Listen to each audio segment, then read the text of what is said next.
The humid July air made the New York City traffic even more suffocating. Sarah Miller checked her cell phone for the 10th time in 5 minutes, her hands trembling slightly as she clutched the document folder to her chest. First impressions were everything, and she was already 15 minutes late for what should be the most important day of her career. At 26 years old, Sarah had fought every day to get to this point.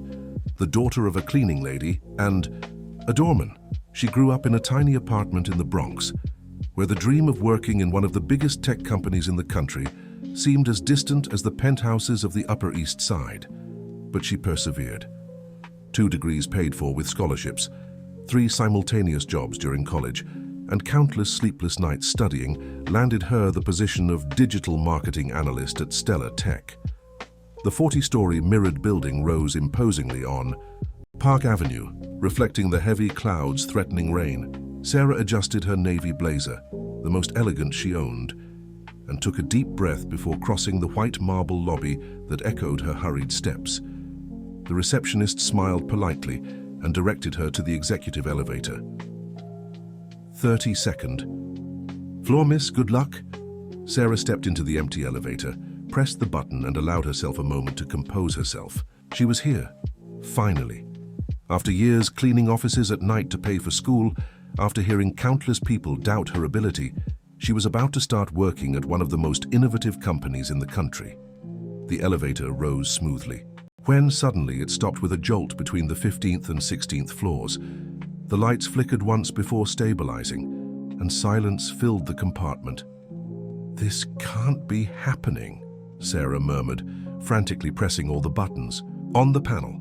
That's when she heard the breathing. She turned slowly and came face to face with a man leaning against the back wall of the elevator, so still that she hadn't noticed his presence before.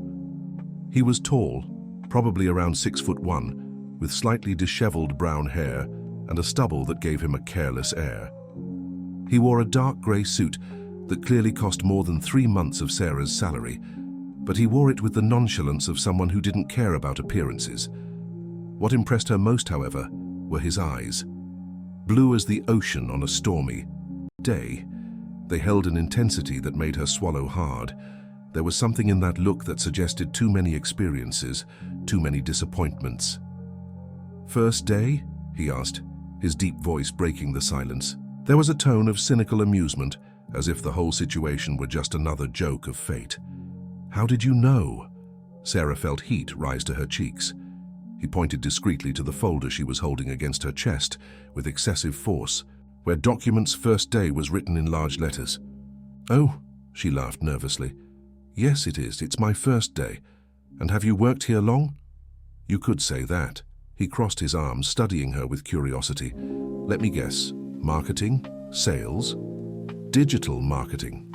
Sarah tried to press the emergency button, but nothing happened. "Do you think we'll be stuck here for long?"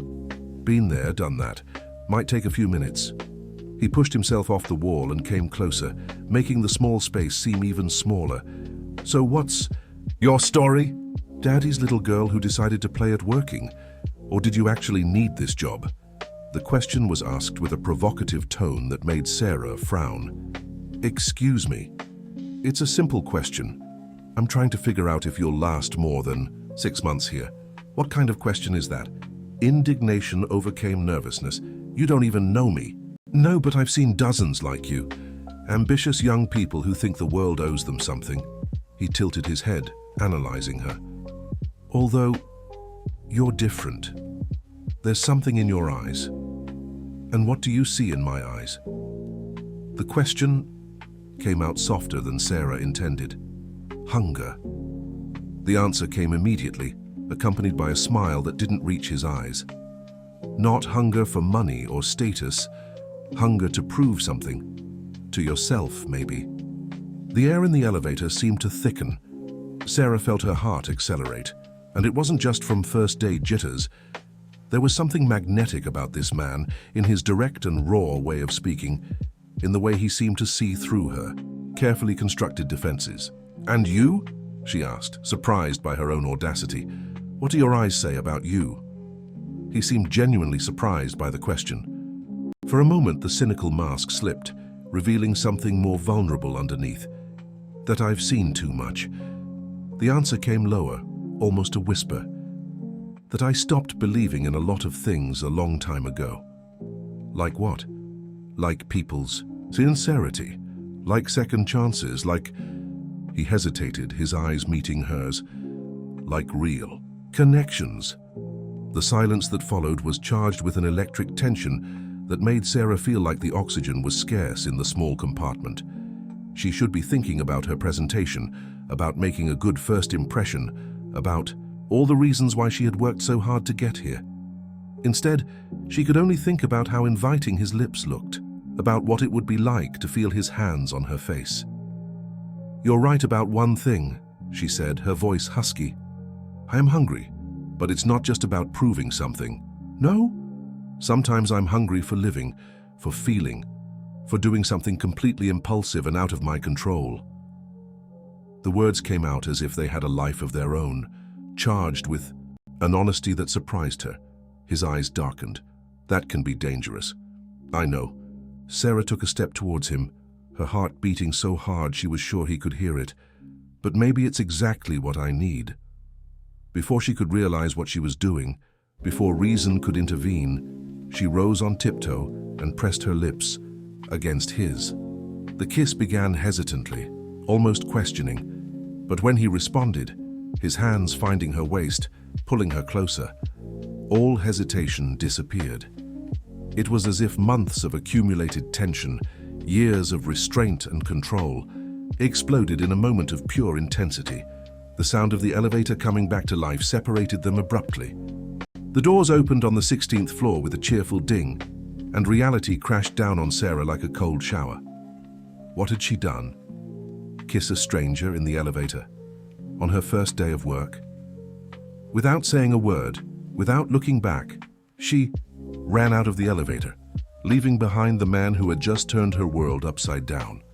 Sarah spent the next 3 hours trying to focus on the welcome presentations, the human resources forms, and the tour of Stellar Tech's facilities, but her mind kept returning to those lips.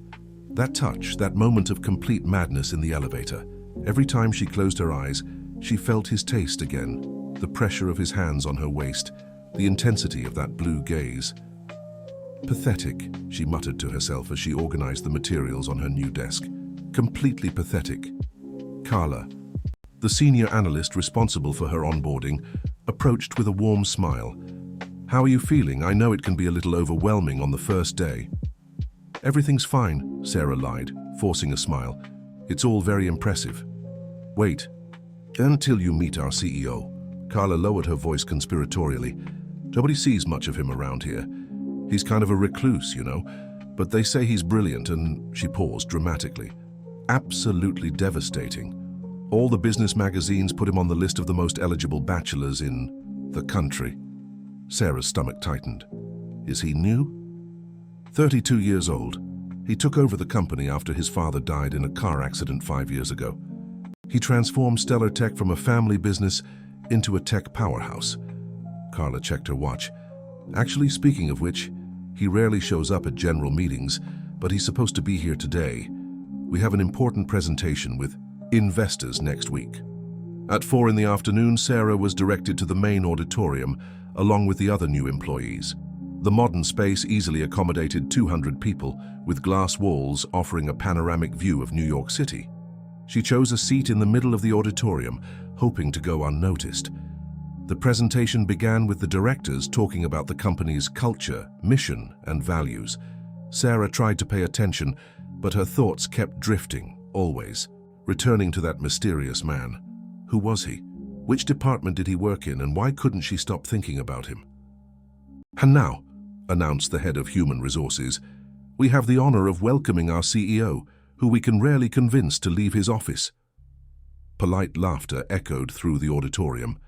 "Please welcome Mr. Ryan Miller." Sarah's blood froze in her veins. She knew that name. Everyone knew it. Ryan Miller, the young business prodigy, heir to a tech empire, one of the richest and most influential men in the country. His photo was on the covers of magazines, in business newspapers, on gossip websites. But when the tall, elegant figure walked onto the stage, Sarah's world collapsed. It was him. The man from the elevator. The man she had kissed with complete abandon was Ryan Miller, CEO of Stellar Tech. Her boss. The most powerful man in that building. "Crap," she whispered, feeling her face flush and her hands begin to tremble. Ryan took the microphone with the natural ease of someone born to command. Even from a distance, Sarah could see the change in his posture. Here was the ruthless CEO, the visionary leader, not the vulnerable man who for a moment had let his defenses down in the elevator. "Welcome to Stellar Tech," his voice echoed through the auditorium, deep and authoritative. "Each of you is here because you have demonstrated excellence in your field, but excellence is not enough. Here, we expect innovation, dedication, and..." His eyes swept the auditorium, stopping for a fraction of a second on Sarah. "Passion for what you do." Sarah's heart beat so hard she was sure everyone around her could hear it. He had seen her, recognized her. What did he think of her now? That she was an opportunistic employee trying to get close to the boss? That she had planned everything? "Technology isn't just about code and algorithms," Ryan continued, but his voice seemed slightly strained. "It's about human connections, about understanding people's real needs and creating solutions that make a difference in their lives." The words seemed loaded with double meaning, at least for Sarah. She sank into her chair, wishing she could disappear. Ryan continued talking about the company's vision, about future projects and growth opportunities, but Sarah could barely process the words. Her mind was in total panic. How was she going to work there knowing that she had kissed the CEO? How was she going to look at him in meetings, reports, presentations? When the lecture ended, Ryan stepped down from the stage and began to greet some employees. Sarah stood up quickly, trying to leave before he got close, but the crowd was dense, and she found herself trapped between the chairs and other people. "Excuse me," she murmured, trying to squeeze between two colleagues when a hand touched her shoulder. "Sarah Miller." The deep voice made her freeze. She turned slowly, forcing a professional expression. "Mr. Miller, it's an honor to meet you." His blue eyes locked onto hers, and for a moment the auditorium full of people disappeared. There was something indefinable in that look. Surprise, amusement, maybe even admiration. "The honor is mine," he said, extending his hand. "I've heard excellent things about your previous work. I hope you feel at home here at Stellar Tech." The handshake lasted a few seconds longer than would be appropriate. His fingers were warm, firm, and awakened the same electric current that she had felt in the elevator. "Thank you, sir. I'm very excited to start contributing to the team. I'm sure you'll be a valuable addition." He released her hand, but didn't. "Look away. I hope you didn't have any problems today. Sometimes our elevators can be unpredictable." Sarah's blood rushed to her face. Was he playing with her? Testing to see her reaction? "No problems," she managed to answer, keeping her voice steady. "Actually, it was a rather educational experience." An almost imperceptible smile touched his lips. "Good to hear that. Well, I'm sure our paths will cross again soon. After all," he paused, "it's a small company." "Small?" Stellar Tech had more than 3,000 employees. "Sure," Sarah murmured. "See you around, Sarah."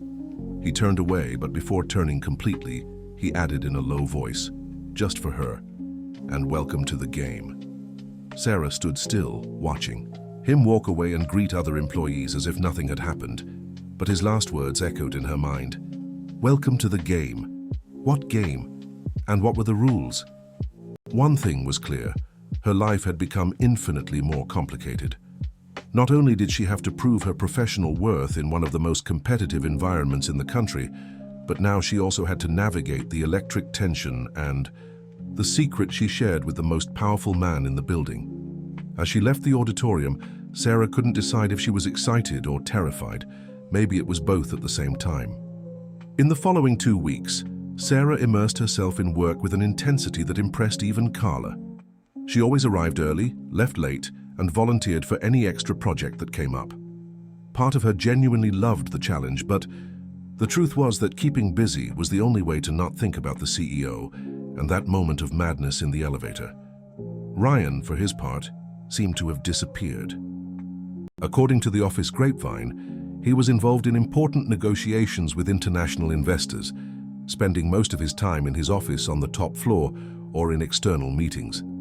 Sarah should have been relieved, but she found that his absence bothered her more than it should have.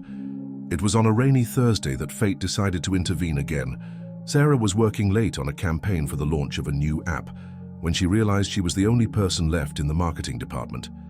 The entire building seemed deserted, illuminated only by the emergency lights and the glow of the monitors that some employees had left on. She was so focused on the market research numbers that she didn't hear the footsteps approaching until a familiar voice broke the silence. "Working late again?" Sarah jumped, knocking over the coffee mug that was next to her computer. The dark liquid spread across the desk, soaking some important papers. Crap. She stood up quickly, looking for something to clean up the mess, when Ryan appeared beside her with a stack of napkins. "Easy," he said, his voice softer than she had heard before. "It's just paper." They worked in silence to clean the table, their hands occasionally brushing in the process. Each accidental touch sent small electric shocks up Sarah's arm, reminding her of sensations she was desperately trying to forget. "Thanks," she murmured when they were done. "You didn't have to help." "Of course I did." Ryan threw the used napkins in the trash and leaned against her desk, crossing his arms. "The question is, why are you still here at 10 o'clock at night?" "Working. It's what employees do. Normal employees work until 6, maybe 7 o'clock. His blue eyes studied her with curiosity. "You've been here for 2 weeks, and you've already set up residence in the office. Why?" Sarah felt her face flush. "I want to make a good impression." "On whom?" The question caught her off guard. On everyone. On my team, on the directors, on me." The silence that followed was charged with tension. Sarah forced herself to meet his eyes. "You're my boss. Obviously, I want you to think well of my work. Your work is already excellent. Carla doesn't stop talking about your innovative ideas." He took a step closer. "So it's not about work, is it?" "I don't know what you're talking about." "Sarah." The way he said her name made something contract in her stomach. "We're too intelligent. Adults. We can pretend that thing in the elevator didn't happen, or we can talk about it like mature people." "There's nothing to talk about." She started gathering her belongings, trying to keep her hands busy. "It was a moment of temporary madness. I completely forgot about it." "Liar." The direct accusation made her stop. "Excuse me? You heard me." Ryan stepped closer, invading her personal space. "You haven't forgotten anything, just like I haven't forgotten." Sarah's heart raced.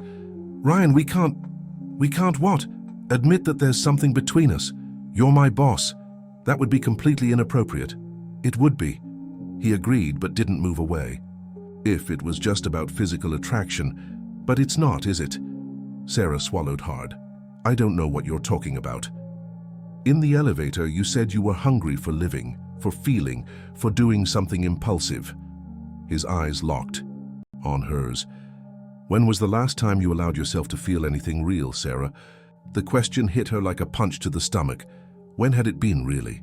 Before college, before deciding that professional success was more important than anything else? "I feel things," she protested weakly.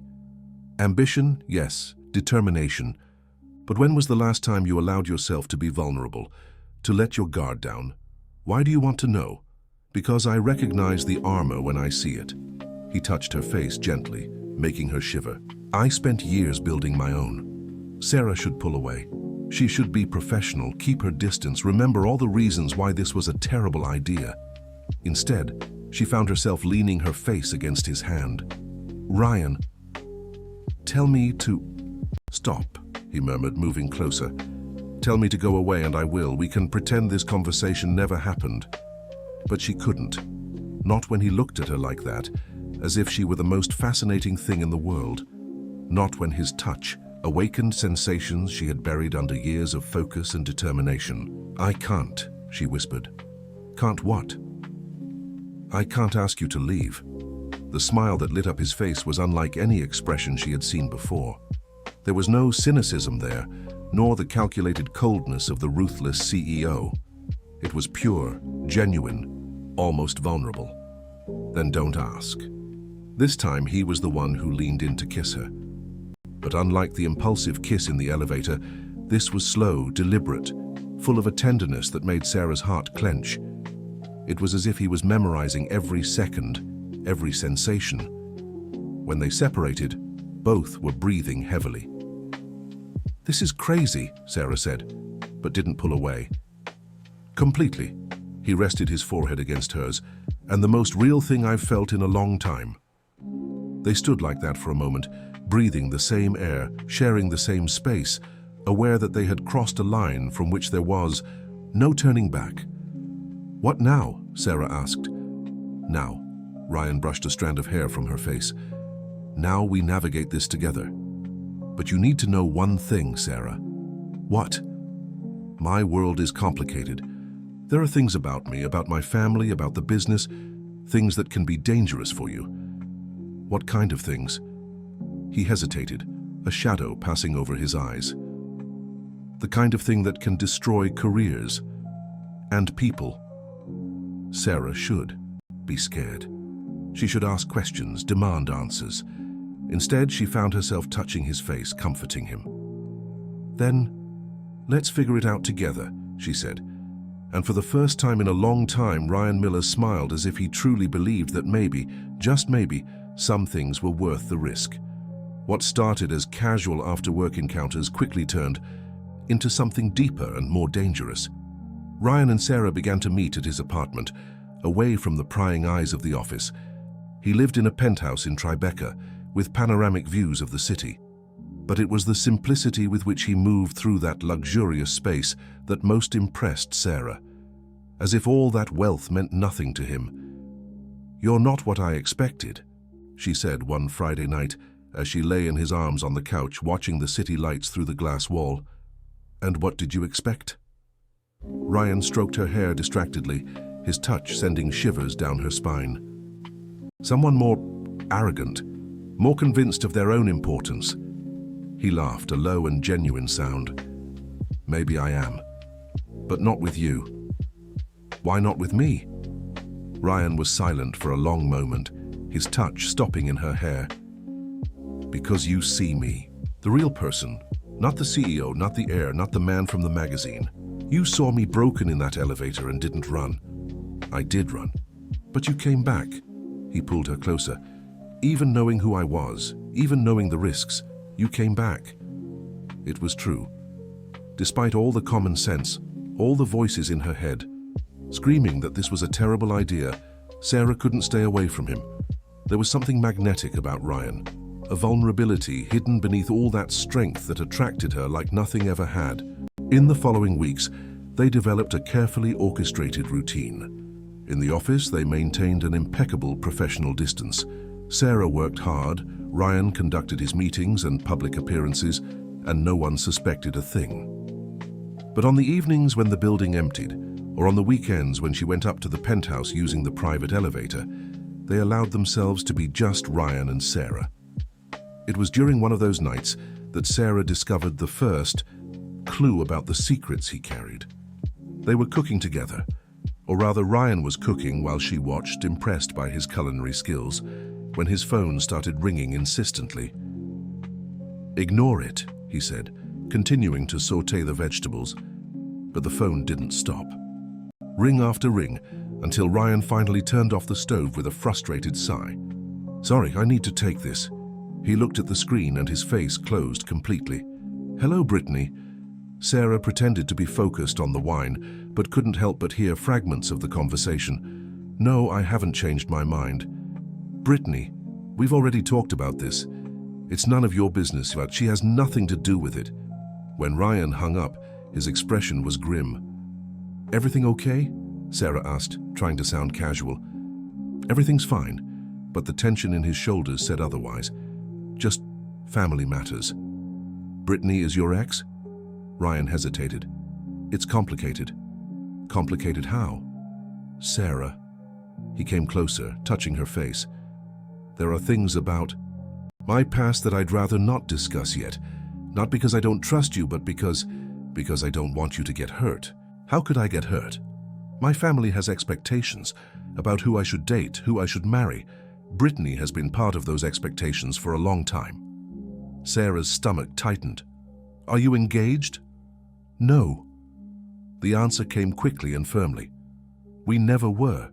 But our families have businesses together, and they always assumed that eventually— He didn't finish the sentence. That eventually you would get together. Yes. Sarah pulled away, feeling a pang of pain in her chest. And what do you think about that? I think, Ryan pulled her back into his arms, that for the first time in years I'm exactly where I want to be. But even as he kissed her, Sarah couldn't shake the feeling that there was much more to the story than he was telling. The confirmation of her suspicions came the following Monday when Carla appeared at her desk with a gossip magazine in her hands. Have you seen this? She asked, opening the magazine to a specific page. The photo showed Ryan leaving a fancy restaurant accompanied by a stunning woman. She was everything that Sarah wasn't. Tall, blonde, with the kind of natural elegance that came from generations of money and privilege. The caption read, Ryan Miller and Brittany Hayes were spotted dining at Per Se last Thursday. Sources close to them confirm that a wedding between the heirs of the two families is being planned for next year. Sarah's blood ran cold. Thursday, the same night that Ryan had cancelled their plans, saying he had an important business meeting. Do you know her? Carla asked, obviously hungry for gossip. No, Sarah managed to answer, her voice sounding rougher than usual. Brittany Hayes' family owns one of the largest construction companies in the country. They say she and Ryan have been practically engaged since they were kids. Carla sighed dramatically.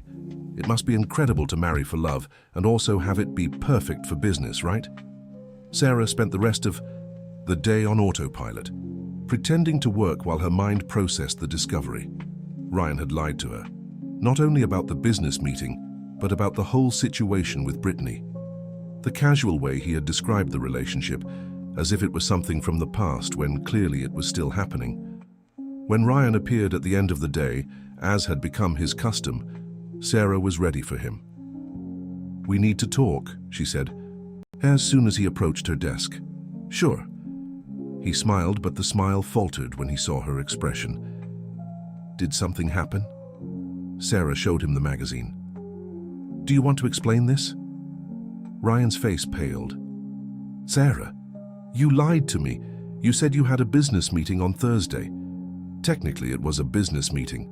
Don't play games with me, Ryan. Her voice was louder than she intended, and she looked around to make sure they were alone.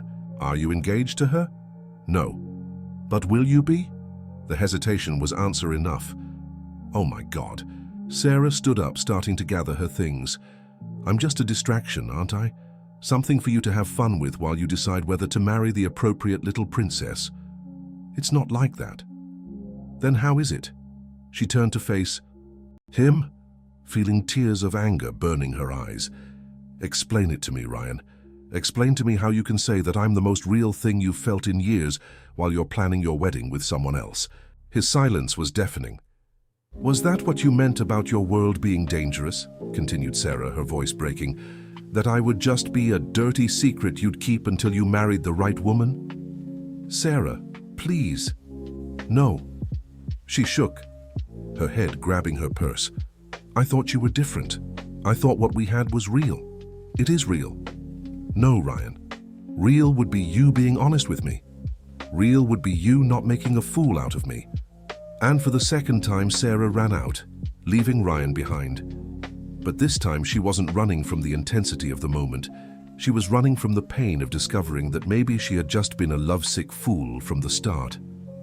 The following days passed in a haze of forced professionalism and silent pain. Sarah arrived early, worked late, and avoided any place in the building where she might encounter Ryan. When their paths inevitably crossed in meetings or in the elevator, she maintained a cold and distant courtesy, treating him exactly as she would any other executive at the company. Ryan, for his part, seemed tormented.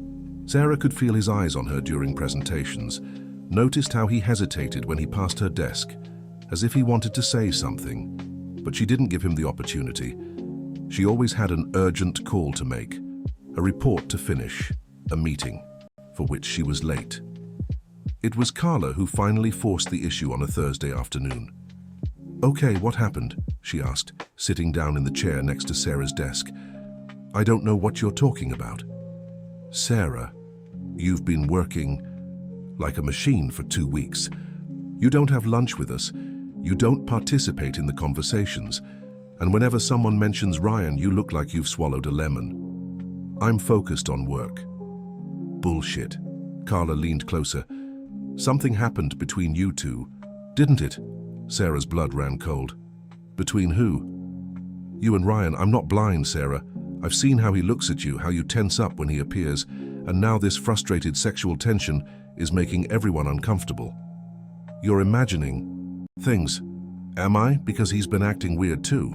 Grumpier than usual, if that's even possible, and I heard he cancelled several social engagements in the last few weeks." Before Sarah could answer, her computer screen lit up with an email notification. The sender made her heart leap. Ryan Miller. "I need to talk to you, urgent. My office now." "I have to go," Sarah murmured, standing up quickly.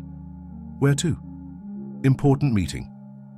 Ryan's office occupied half of the top floor, with glass walls offering a 360-degree view of the city. Sarah had only been there once before, in a meeting with other members of the marketing team. Now alone, the space seemed even more intimidating. Ryan was standing behind his desk, his hands resting on the glass surface, his shoulders tense. When she entered, he looked up, and she could see the exhaustion in his face. "You asked to see me," she said, keeping her voice professional. "Close the door." Sarah hesitated but obeyed. "If this is about the app project, it's not about work." He straightened up, running his hands through his hair. "Sarah, we can't continue like this." "Continue like what?" "Pretending that nothing happened between us. Avoiding each other. It's affecting the work of the entire team. My work is impeccable. I'm not questioning your professional competence." He walked around the desk, approaching her. "I'm talking about us. There is no us, Ryan, as you yourself made very clear." He stopped a few feet from her. "I know you're hurt." "Hurt?" Sarah laughed, but there was no humor in the sound. "I'm not hurt. I'm enlightened. I finally understand the rules of your game." "What rules?" "The rules where you have your fun with the naive employee, while planning your future with the appropriate heiress." Her voice was loaded with bitterness. "Where you make me believe that I'm special while keeping me a secret. You are special. Special enough to hide, but not special enough to claim publicly." The silence that followed was charged with tension. Ryan closed his eyes for a moment as if he were fighting an internal battle. "There are things you don't understand," he said finally. "Then explain them to me." "I can't. Or won't." "Sarah." He came closer, and she could see the genuine anguish in his eyes. "If I could change things, I would. If I could choose freely. But you can choose. You're an adult, Ryan. No one can force you to marry someone. You don't know my family. Then tell me about them." Ryan was silent for a long moment, clearly struggling with himself. When he finally spoke, his voice was low, almost a whisper. "My father didn't die in a car accident." The confession hit Sarah like a punch. "What?" "The official version is that it was an accident, but it wasn't." He turned away, going to the window. "He discovered something about the family business. Something that could destroy not only our company, but several others." "What kind of thing?" "Corruption, money laundering, fraudulent contracts, decades of corporate crimes." His voice was tense. He wanted to expose everything, clear the family name, even if it meant losing half of our fortune. And someone didn't want him to do that. Ryan turned to face her, his eyes dark. 3 days after he told me about his findings, he was dead. Sarah felt the air leave her lungs. "You think he was murdered?" "I know he was, but I can't prove it. And the same people who killed him now control a large part of the family business, including Brittany. Her family is deeply involved. The marriage isn't just a union of convenience. It's a way to keep me under control. If I marry Brittany, they know I'll never expose the crimes because it would destroy her too. And if you don't marry her? Ryan met her eyes, and she saw fear there, real fear. Then I might end up like my father. Oh my God. Sarah sat down heavily in one of the chairs. Why haven't you gone to the police? With what proof? Besides, some of the cops are probably involved too. He came back closer to her. Sarah, do you understand now why I can't expose you to this? Why I need to keep you away? But that means they win. It means you stay alive. His words hit her like a slap.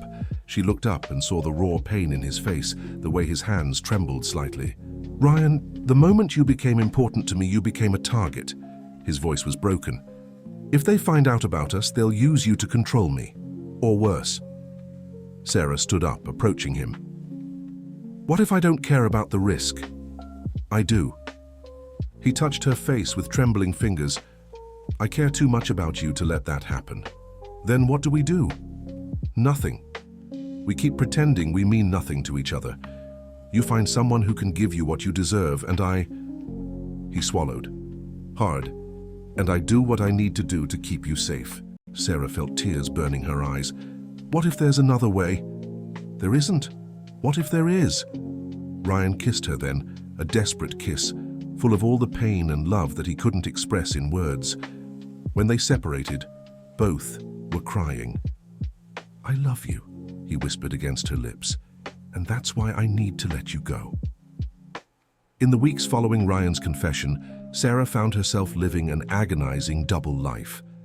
During the day, she maintained the professional facade, working efficiently and cordially. But at night she consumed herself researching everything she could about the death of Ryan's father and the shady dealings surrounding the Miller family. What she discovered left her nauseated. Overpriced contracts with the government, public works that were never completed, shell companies created to launder money. The network of corruption was vast and involved some of the most powerful families in the country, including the Hayeses. Brittany wasn't just Ryan's arranged bride. She was an integral part of a system that had killed his father and now held him prisoner. It was during one of those nights of research that Sarah found something that changed everything. Searching. Through old newspaper archives, she discovered a small note in the corner of a financial page, dated 3 days before the death of Edward Miller. The note mentioned that an accountant named Michael Fuller had been found dead in his apartment, apparently a victim of suicide. Fuller worked for several of the companies involved in the corruption scheme. Sarah felt her heart race. 2 men dead in the same week, both with potentially dangerous knowledge about the family's business. That couldn't be a coincidence. She kept digging and discovered that Michael Fuller had a daughter, an investigative journalist named Susan Fuller, who had spent the last 5 years trying to prove that her father's death was not a suicide. The next morning, Sarah called Susan, pretending to be an anonymous source with information about the case. They met at a discreet cafe downtown. Susan was a woman in her 40s, with tired but determined eyes, and a stack of folders that suggested years of obsessive investigation. You said you have information about my father, Susan said without preamble. Maybe, but first I need to know what you've discovered about his death. Why should I trust you? Sarah took a deep breath. Because I think our fathers were killed. By the same people. Susan raised her eyebrows. Your father is dead too? Not my biological father, but... Sarah hesitated, then decided to risk trust. Edward Miller, the CEO of Stellar Tech. He died in a car accident. It wasn't an accident, and I can prove it. For 2 hours, Sarah told everything she knew. Susan listened in silence, occasionally taking notes, her eyes becoming more intense with each revelation. Do you have proof of any of this? Susan asked, when Sarah finished.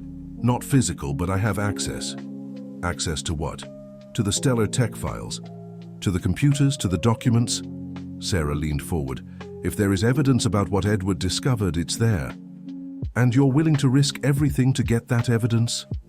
Sarah thought of Ryan, of the pain in his eyes, of the prison he lived in. Yes, even knowing that if they find out, you could end up like our fathers. Especially because of that. Susan studied her for a long moment, then nodded. Okay, but we're going to do this right. No lone wolf heroism. We have to be smart. In the following days, Susan taught Sarah about journalistic investigation, how to copy files without leaving traces, how to identify important documents, how to protect herself digitally. They developed a careful plan to access the stellar tech files during a weekend when the building would be practically empty. Meanwhile, Sarah noticed worrying changes in Ryan's behavior. He seemed more tense, more vigilant.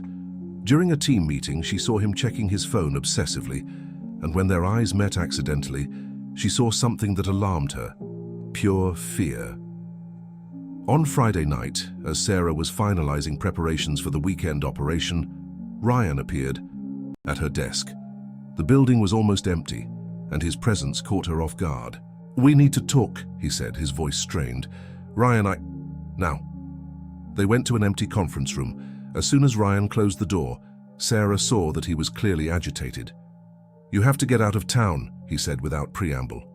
"What?" "This weekend. Go visit your family, take a trip, anything, but get out of New York." "Why?" Ryan ran his hands through his hair, clearly struggling with some internal decision. "Because someone has been asking questions about you." Sarah's blood ran cold. "What kind of questions?" "About your family, your past, your habits." "Sarah, they know." "Know what?" "About us. Somehow they found out that you mean something to me." Sarah felt her legs weaken. "How?" "I don't know. Maybe someone saw us together. Maybe they hacked my phones. It doesn't matter. What matters is that you're not safe anymore." "And what's going to happen now?" "Now I'm going to do what I should have done from the beginning." His voice was bitter. "I'm going to announce my engagement to Brittany on Monday." "Ryan, no. It's the only way to protect you. If they believe you mean nothing to me, maybe they'll leave you alone. And if they don't?" His silence was answer. "Enough."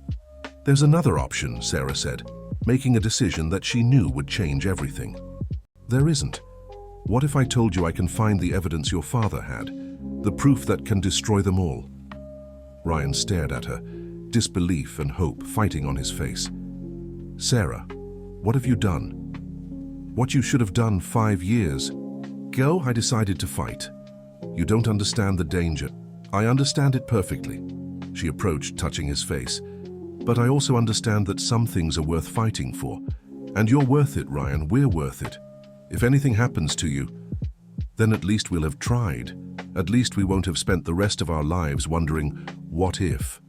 Ryan pulled her into his arms, holding her as if she would disappear at any moment.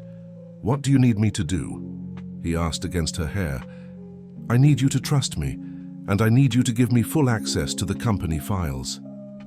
"Sarah, it's our only chance, Ryan. The only way for us to get through this together." He pulled back to look her in the eyes, and she saw the exact moment when he made the decision. "Okay," he said, "but we do this together. I'm not going to let you face this alone." "Together," agreed Sarah, sealing the promise with a kiss that she knew might be her last. On Monday, they would know if love could really conquer fear. Saturday dawned grey and rainy, as if the sky itself sensed what was to come. Sarah arrived at the Stellar Tech building at 6 in the morning, using the access card that Ryan had provided the night before. Susan was waiting for her in the parking garage with recording equipment and an ironclad determination that mirrored her own. "Are you sure you want to do this?" Susan asked one last time as they rode the elevator up to the floor where the executive files were located. "I've never been so sure of anything in my life," Sarah replied, but her hands trembled slightly as she entered the code into the security system. Ryan had given them 3 hours, enough time to copy the most important files before the night guards made their next rounds. After that, he would show up with some excuse about working on the weekend, giving them a clean exit. But nothing went as planned. 2 hours later, when Sarah was transferring the last files to the flash drive, Susan urgently called her from the next room. "Sarah, you need to see this." Sarah ran to where Susan was, hunched over a stack of old documents she had found in Edward's personal safe. What is it? Recordings. Susan held up a small digital device. Edward recorded several conversations before he died, and there's one here that's going to change everything. They connected the device to Susan's laptop and listened, in complete silence, to Edward Miller's voice talking to someone 3 days before his death. I'm not going to be a part of this anymore, Brittany. It's over. Edward, you're being dramatic. It's just business. Business? We're talking about millions of dollars siphoned from public funds, from hospitals that were never built, from schools that exist only on paper. So what? You think we're the only ones? This has been happening for decades. But it's not going to happen with me anymore. I'm going to expose everything. You're not going to do anything. Brittany's voice had turned cold, dangerous. Because if you do, you won't live to see the consequences. Are you threatening me? I'm warning you, there are much bigger interests at stake here, Edward. People much more powerful than you. If you try to expose us, there won't even be your precious son left to tell the story. Sarah felt her blood run cold. Brittany. It had been Brittany who had threatened Edward, and she had probably been the one who had ordered his death. Oh my God, whispered Susan. She's not just an accomplice. She's the boss. Before Sarah could answer, the sound of footsteps echoed through the hallway. Footsteps that shouldn't be there for another hour. Someone's coming, said Susan, quickly disconnecting the equipment. Sarah looked around, desperate. They were on the top floor with no alternative exit. The footsteps were getting closer. This way, she whispered, pulling Susan towards the women's restroom. It wasn't a perfect hiding place, but it was all they had. They locked themselves in one of the stalls, Sarah clutching the flash drive to her chest as if it were the most precious thing in the world, which in fact it was. Voices reached them through the door. Are you sure she's here? It was a male voice that Sarah didn't recognize. The security systems registered her card. She's somewhere on this floor. The second voice made Sarah's heart stop. Brittany. What if she's already seen the files? Then we'll have to accelerate our plans. The good news is, we now have all the cards on the table. Ryan will do exactly what we tell him, or he'll lose his little girlfriend. And then? Then she'll have an accident, just like Edward, and just like anyone who gets in our way. Sarah had to cover her mouth to keep from making a sound. Beside her, Susan was recording everything on her cell phone, her eyes shining with the determination of a journalist who had finally found the story of a lifetime. The footsteps moved away, but the voices remained audible. Find her. Search every room if you have to. Sarah knew it was a matter of minutes before they were discovered. She pulled out her cell phone and sent an urgent message to Ryan. No, Brittany is here. Call the police. The reply came immediately. Leaving now. Don't do anything until I get there. But it was too late to wait. The restroom door swung open and heavy footsteps echoed on the tile floor. I know you're in here, said Brittany, her voice echoing off the walls. Why don't you come out and we can talk like civilized people? Sarah looked at Susan, who made a silent gesture indicating they should stay hidden. Sarah Miller, continued Brittany, now clearly enjoying the situation. The little Cinderella who thought she could win the prince. How romantic. Footsteps approached their stall. Did you really think Ryan loved you? That you would have a happy ending? Brittany laughed, a cold and cruel sound. Men like Ryan don't marry women like you, honey. They play with you until they get tired of you. The door of the stall next to them burst open with a crash. He told me all about you, you know, how you threw yourself at him in the elevator. How easy it was to seduce you. He thought it was hilarious. Sarah knew that Brittany was lying, trying to provoke her into coming out of hiding. But the words still hurt, awakening all her deepest insecurities. In fact, continued Brittany, it was he who told me that you would be here today. He thought it would be fun to see how far you would go for him. This time Sarah almost believed it. Almost. The door of her stall was kicked open with force coming off the hinges. Found you. Sarah stood up slowly, placing herself in front of Susan in a protective gesture. Brittany was standing in the doorway, elegant even in casual clothes, accompanied by two large men who clearly weren't company employees. The flash drive, said Brittany, holding out her hand. I don't have any flash drive. Sarah, honey, don't underestimate me. I know exactly what you came here to do. Brittany sighed dramatically. Honestly, I thought you were smarter. Ryan always said you were special. Where is he? Ryan? Oh, he's fine, for now. Brittany smiled. But that could change very quickly, depending on your next choices. You killed his father. I gave an order. Other people did the dirty work. Brittany shrugged. Edward was stubborn.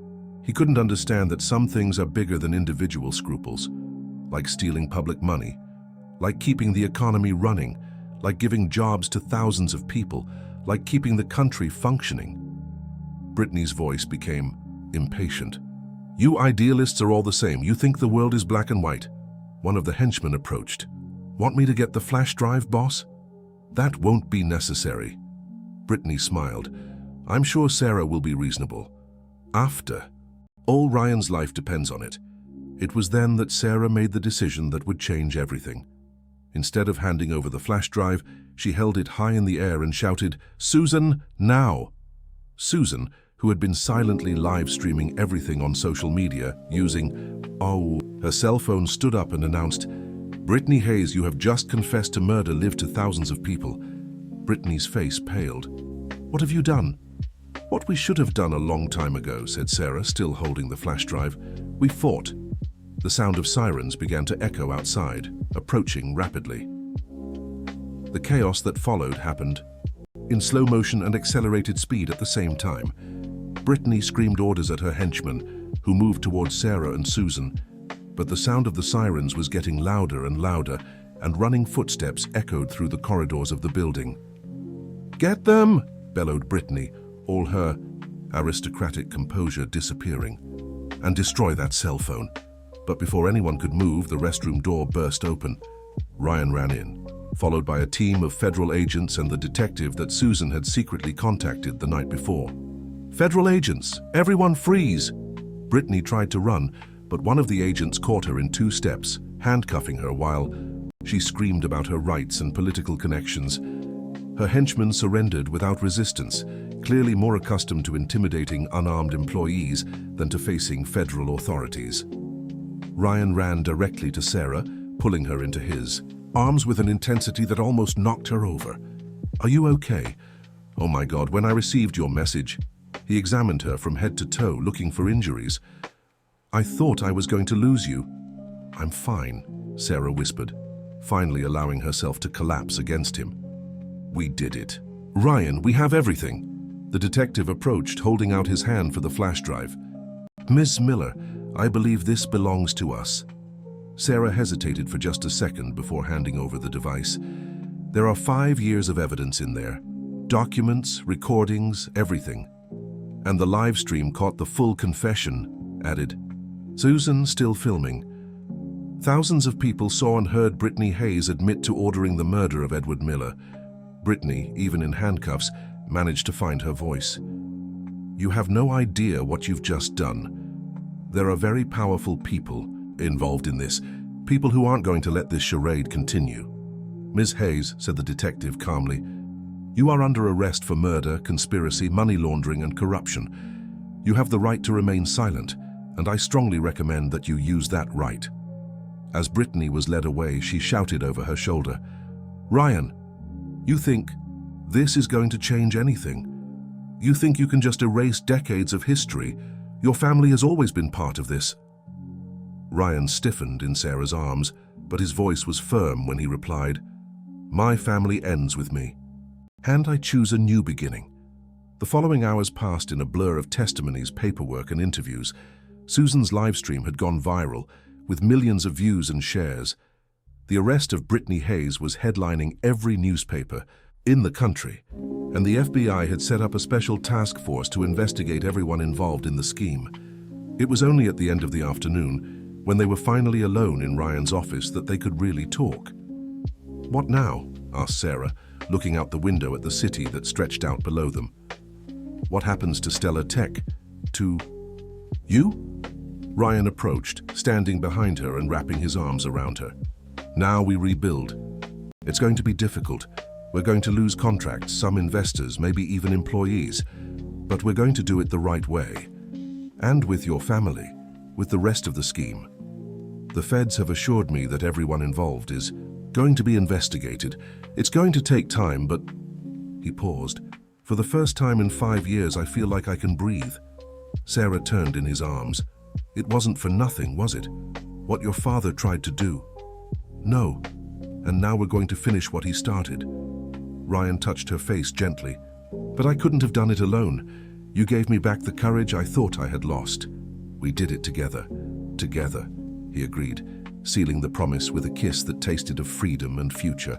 6 months later, Sarah was standing at the altar of a small church in the Hamptons, wearing a simple lace dress that had belonged to her grandmother. It wasn't the lavish wedding that the society magazines expected from the CEO of Stellar Tech, but it was perfect for them. The company had survived the scandal, in part because Ryan had been transparent from the beginning about his fight to clean up the family business.